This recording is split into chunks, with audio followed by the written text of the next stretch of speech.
जो पार्ट रहने वाला है एक बेस्ट रहेगा भारत की कृषि से संबंधित महत्वपूर्ण प्रश्न के पर आधारित रहने वाला है, जो कि बहुत ही महत्वपूर्ण है, बहुत बार पूछा जाता है, बहुत सारे क्वेश्चन आप लोग एग्जाम में फंस सकते हैं। ठीक है, आप लोग इस वीडियो को जरूर ध्यान से देखिए और चैनल पहली बार आए तो चैनल को जरूर सब्सक्राइब कर लीजिए, क्योंकि एग्जाम के 1-2 दिन पहले आप लोग को मैराथन क्लास रखी जाएगी जिसमें बहुत सारे क्वेश्चन आप लोग को एक्सपेरिमेंट जीके से टारगेट वाले क्वेश्चन रखे जाएंगे। ठीक है, और वीडियो को लाइक कर दीजिए, इससे पता चलेगा आप लोग को यह सीरीज कंटिन्यू रहनी चाहिए जब तक आप लोग का एग्जाम नहीं हो जाता। ठीक है, फटाफट करने वाले टेस्ट के रूप में। चलिए पहला प्रश्न है भारत की कितनी प्रतिशत आबादी कृषि कार्यों में संलग्न है। बहुत ही महत्वपूर्ण क्वेश्चन है।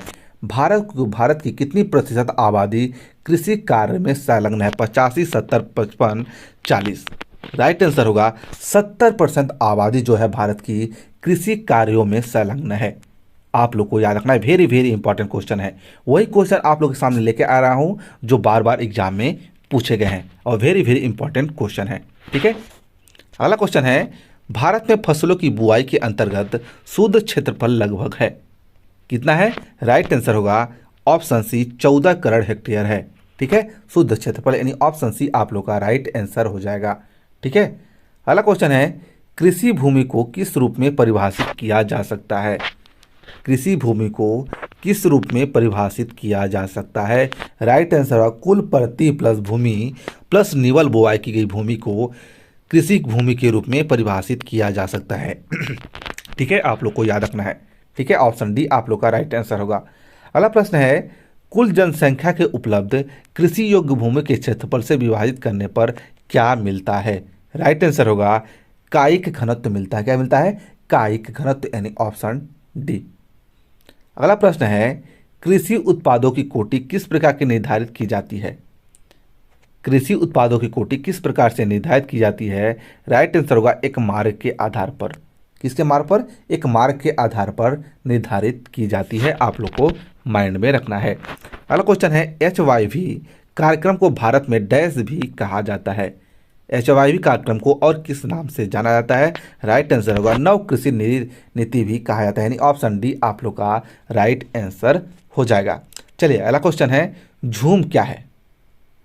यदि आप लोग पेड के बहुत सारे वीडियो ऑलरेडी चैनल पे अपलोड है, यदि आप लोग नहीं देखे तो उसको जरूर देख लीजिए कि बहुत सारे क्वेश्चन जो है आप ऑलरेडी करवा चुके हैं। ठीक है, बहुत ही महत्वपूर्ण क्वेश्चन है।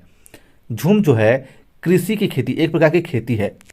क्या है। एक प्रकार की खेती जो खेती की जाती है, कृषि का प्रकार है। आप लोग को याद रखना है, ऑप्शन डी आप लोग का राइट आंसर हो जाएगा। यदि आप लोग इसका PDF लेना चाहते हैं तो आप लोग टेलीग्राम चैनल ज्वाइन कर सकते हैं। कुछ पूछना चाहते हैं तो आप लोग इंस्टाग्राम पे भी आ जाइए। इंस्टाग्राम पे S Academy 99 आप लोग सर्च करेंगे तो ऑलरेडी आ जाएगा।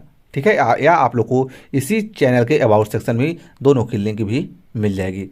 नेक्स्ट क्वेश्चन है खेती की झूम विधि का व्यवहार हुआ करता है। राइट आंसर होगा ऑप्शन डी। क्या हुआ करता है। नागालैंड में। झूम खेती कहाँ पे की जाती है। नागालैंड में की जाती है। आप लोग को याद रखना है। अगला क्वेश्चन है नागालैंड के पर्वत क्रमशः बंजर होते जा रहे हैं, उसका प्रमुख कारण क्या है। उसका प्रमुख कारण क्या है। राइट आंसर होगा झूम कृषि का कारण है। ठीक है, ऑप्शन सी आप लोग का राइट आंसर हो जाएगा। अगला प्रश्न है झूम कृषि अभी कहाँ प्रचलित है। अभी कहाँ प्रचलित है। राइट आंसर होगा उपयुक्त सभी यानी मिजोरम, नागालैंड, मणिपुर में सभी जगह में झूम कृषि प्रचलित है। ठीक है, यानी ऑप्शन डी आप लोग का राइट आंसर हो जाएगा। चलिए अगला क्वेश्चन है भारत में झूम कृषि के संबंध में निम्नलिखित कथनों में कौन सा सही है।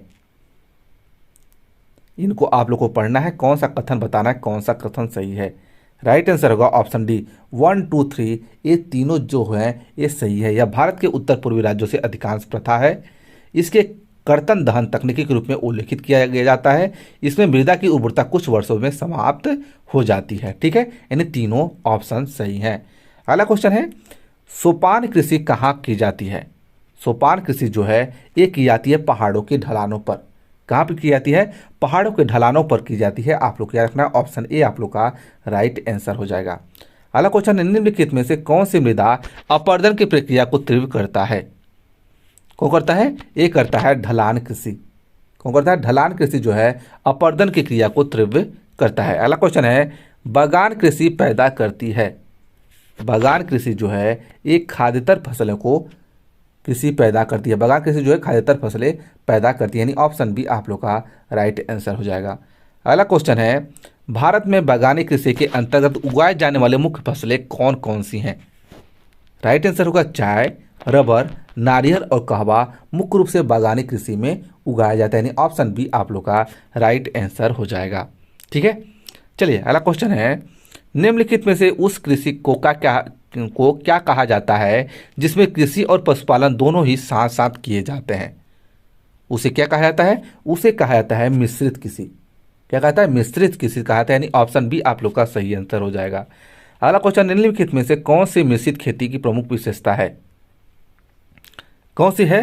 राइट आंसर होगा पशुपालन और मत्स्य को एक साथ करना इसकी मिश्रित खेती की प्रमुख विशेषता है। अगला क्वेश्चन है, मृदा रहित कृषि को क्या कहा जाता है? मृदा रहित कृषि को क्या कहता है?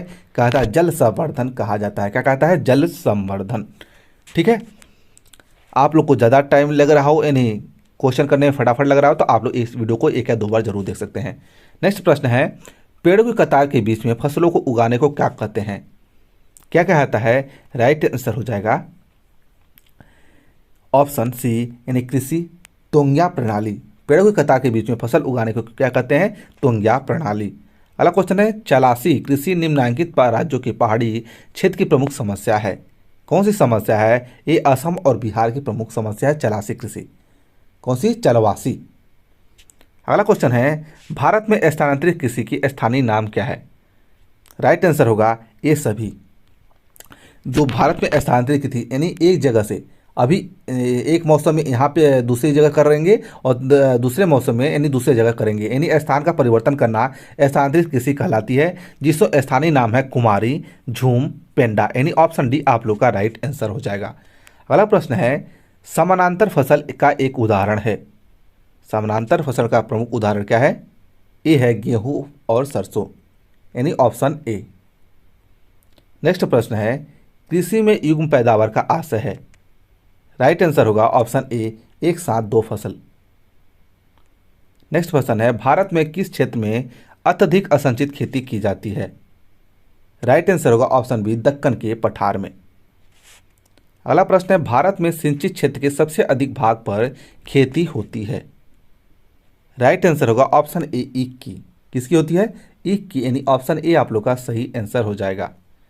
अगला क्वेश्चन है, निम्नलिखित राज्यों में से किसमें सिंचाई के अंतर्गत कुल कृषि क्षेत्र 2011 का प्रतिशत सर्वाधिक है? इसका राइट आंसर होगा हरियाणा राज्य का। किसका है? हरियाणा राज्य का। ठीक है, ऑप्शन डी आप लोग का सही आंसर होगा। अगला प्रश्न है, भारत में कृषि को दुष्प्रभावित करने वाला मौसम सबसे महत्वपूर्ण तत्व है। कौन सा है? राइट आंसर होगा वृष्टि। ठीक है, सबसे ज़्यादा प्रभावित करता है कृषि भारत की कृषि को। अगला क्वेश्चन है, निम्नलिखित राज्यों में से कौन भारत के ठेकेदारी कृषि को लागू करने में अग्रणी है? पंजाब, हरियाणा, तमिलनाडु या उत्तर प्रदेश? राइट आंसर होगा पंजाब जो है ठेकेदारी कृषि लागू करने में अग्रणी राज्य है। अगला क्वेश्चन है, एक फसली कृषि की विशेषता है। एक फसली कृषि की विशेषता क्या है? राइट आंसर होगा व्यापारिक अन्य कृषि, यानी ऑप्शन बी। अगला सवाल है, फसल चक्र आवश्यक है। फसल चक्र आवश्यक है। राइट आंसर होगा मृदा की उर्वरता शक्ति की वृद्धि हेतु। फसल चक्र आवश्यकता है मृदा की उर्वरता की शक्ति में वृद्धि हेतु। अगला प्रश्न है, रबी की फसलों को बोया जाता है। रबी की फसलों को बोया जाता है। राइट आंसर होगा अक्टूबर नवंबर में रबी की फसलों को बोया जाता है। अगला प्रश्न है, निम्नलिखित में से रबी की फसल कौन सी है? रबी की फसल कौन सी है? राइट आंसर होगा चना जो है यह रबी की फसल है। मूंगफली, कपास जो पटसन जो है एक खरीफ की फसल है। अगला क्वेश्चन है, निम्नलिखित में कौन सी भारत की रबी की फसल नहीं है? इसमें पूछा गया रबी की फसल नहीं है। गेहूं, जौ, रेपसीड, जूट। जूट जो है एक खरीफ की फसल है। अगला क्वेश्चन है, निम्नलिखित में से कौन सी भारत में रबी की फसल नहीं? एक क्वेश्चन रिपीट हो, कोई बात नहीं। खरीफ की फसल बोई जाती है। खरीफ की फसल जो है दक्षिण पश्चिम मानसून के प्रारंभ होने पर बोई जाती है, यानी जुलाई अगस्त में। नेक्स्ट प्रश्न है, भारत में निम्नलिखित में से वह फसल मौसम कौन सा है जो मई जून से शुरू होता है, जिसमें धान और ज्वार बाजरा आदि मुख्य फसलें उगाई जाती हैं? राइट आंसर होगा खरीफ की फसल। क्या होता है? खरीफ की फसल। ठीक है, मई जून माना जाता है, आप लोग को ध्यान रखना है, न कि जुलाई सितंबर अगस्त। ठीक है, अगला क्वेश्चन है, इनमें से कौन सा खरीफ फसल नहीं है? खरीफ फसल नहीं है। कपास, मूंगफली, मक्का या सरसों, राइट आंसर होगा सरसों जो है ये आप लोग का रबी की फसल है। अगला क्वेश्चन, इनमें से कौन सी खरीफ की फसल नहीं है? राइट आंसर होगा ये चना। चना जो है एक खरीफ की फसल मानी जाती है, यानी शीत ऋतु में बोई जाती है। नेक्स्ट प्रश्न है, निम्नलिखित में से कौन सी खरीफ की फसल नहीं है? राइट आंसर होगा ये है मसूर जो है खरीफ की फसल नहीं, यानी ऑप्शन सी। अगला क्वेश्चन, निम्नलिखित में किनका उत्पादन खरीफ के मौसम में नहीं किया जाता है? राइट आंसर होगा ऑप्शन सी, जौ और सरसों का उत्पादन नहीं किया जाता है। अगला क्वेश्चन है, इस वीडियो का लास्ट क्वेश्चन है, भारतवर्ष में खरीफ की फसल की कटाई वर्ष के किन महीनों में की जाती है? राइट आंसर होगा सितंबर अक्टूबर में की जाती है, यानी ऑप्शन सी आप लोग का राइट आंसर हो जाएगा। तो ये है टॉप 40 क्वेश्चन एग्रीकल्चर से रिलेटेड। आप लोगों से कितने क्वेश्चन बने कमेंट बॉक्स में जरूर बताइए। चलिए मिलते हैं नेक्स्ट वीडियो में।